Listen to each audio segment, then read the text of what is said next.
BBC Bangla একটা অসাধারণ report করেছে। আমি একটু লজ্জিত যে এই ধরনের অনুসন্ধানী সাংবাদিকতা সম্ভবত আমাদের এখানে নাই। অথবা বিবিসি বাংলা একটা আন্তর্জাতিক গণমাধ্যম, তাদের তো এই বিষয়টি এত আগ্রহী হওয়ার কথা না, কিন্তু কত বড় মানবিক একটা রিপোর্ট, একই সঙ্গে মানবিক রিপোর্ট এবং একই সঙ্গে অনুসন্ধান রিপোর্ট। এতে বোঝা যায় এই রিপোর্টটা পড়ে যে তারা কত পরিশ্রম করেছে। যে আসামের নলবাড়ি জেলার একটা বৃদ্ধ মহিলা, দুস্থ মহিলা, গরিব মানুষ সকিনা বেগম, তাকে কৌশলে লোকাল থানা পুলিশ ডেকে নিছে সইটি করার কথা বলে। এরকম কয়েক দফা আসা যাওয়ার পর তারপর হঠাৎ করে নিখোঁজ। তারপর তার আত্মীয় স্বজন সবাই, যেহেতু তার ছেলে মেয়েরা সব গরিব, একেবারে দিন আনে দিন খাওয়া, তার আর খোঁজ নিতে পারেনি। তারা এটাকে নিখোঁজ বা বাতিলের খাতায় দেখাইছে। সেই বৃদ্ধা মহিলাকে খুঁজে বের করছে বিবিসি। এই মহিলাকে যখন পুশিং করছে বাংলাদেশে, তারপরে বিভিন্ন বাসে করতে করতে সে ঢাকায় আসছে, কোথায় কান্নাকাটি করতেছিল। তারপরে এক লোক মিরপুরে এক বস্তিতে তাকে আশ্রয় দিছে, সম্ভবত হয়তো কাজের বিনিময়ে। ঠিক মতন তার ভাষা বোঝাও যায় না।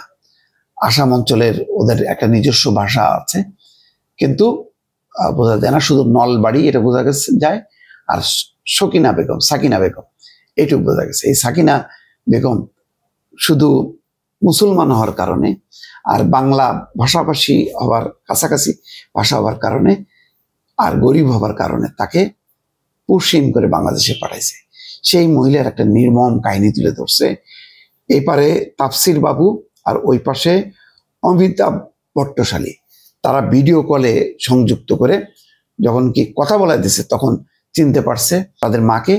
আর এই বৃদ্ধা মহিলাও তার ছেলে মেয়েকে চিনতে পারে, হাওয়া করে কান্নাকাটি। সেখানে একটা অমানবিক পরিবেশ বলেন বা একটা মানবিক একটা আবহ সেখানে তৈরি হয়। খুবই দুঃখজনক এই ঘটনার মধ্য দিয়ে। এটা শুধু মানবিক বা অনুসন্ধানী না, এর মধ্য দিয়ে ভারতের এই যে সাম্প্রতিক অমানবিক পুশিং, একতরফা পুশিংয়ের মধ্য দিয়ে বোঝা যাচ্ছে যে কি পরিমাণ ভারতের যারা বাংলা ভাষাভাষী এবং যাদের ধর্ম ইসলাম, তারা কি পরিমাণ নির্যাতন নিপীড়নের শিকার হচ্ছে। অন্তত এই রিপোর্টটা আমি অনুরোধ করছি, এটা পড়ে দেখেন, যে অসাধারণ একটা রিপোর্ট। এই রিপোর্টটা পড়লেই ভারতের পুশিংয়ের যে চেহারাটা বোঝা যাবে। যেই মহিলা বাংলা ভাষায় কথা বলতে পারে না বাংলাদেশের কোনো অঞ্চলের, যে মহিলার জন্ম, যেখানে তার নাতি পুতি সব আসামের ওই নলবাড়ি জেলার বরকুড়া গ্রামের, সেখানকার কয়েক মাস আগে সে নিরুদ্দোষ। তারপরে বিবিসি বাই দা বাই অনুসন্ধান করে এটা পাইছে। আচ্ছা বলেন, বিবিসি নাই এই বৃদ্ধা মহিলাকে পাইছে, তাহলে এইরকম অনেক পুশিং করে ঢুকাচ্ছে যাদের কোনো খোঁজ খবর নেই। কিছুদিন পরে হয়তো অসুখ অভিষেকের রাস্তার পাশে মরে আছে, তারপর অজ্ঞাত হিসাবে তাদের লাশ দাফন করে দেওয়া হচ্ছে। কি ভয়ঙ্কর ঘটনা!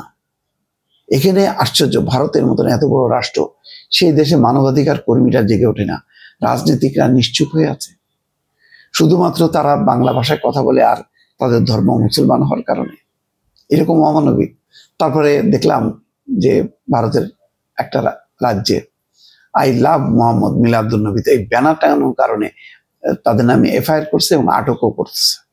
এইভাবে একটা সাম্প্রদায়িক অমানবিক রাষ্ট্র ভারত।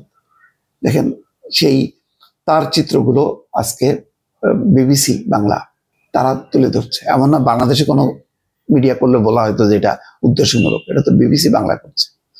তারা এই পারেও কাজ করে, বাংলাদেশেও কাজ করে, ভারতেও করে, সারা বিশ্বে করে। তাদের কোনো ধর্ম বর্ণ নেই, তারা মানবতার পিছনে কাজ করে। অবশ্যই ব্রিটিশদের স্বার্থ রক্ষা করি, কিন্তু ভারত এই রিপোর্ট প্রকাশ হবার পর কি বলবে? বাংলাদেশেরও বা ব্যাখ্যা কি এই ঘটনার পর?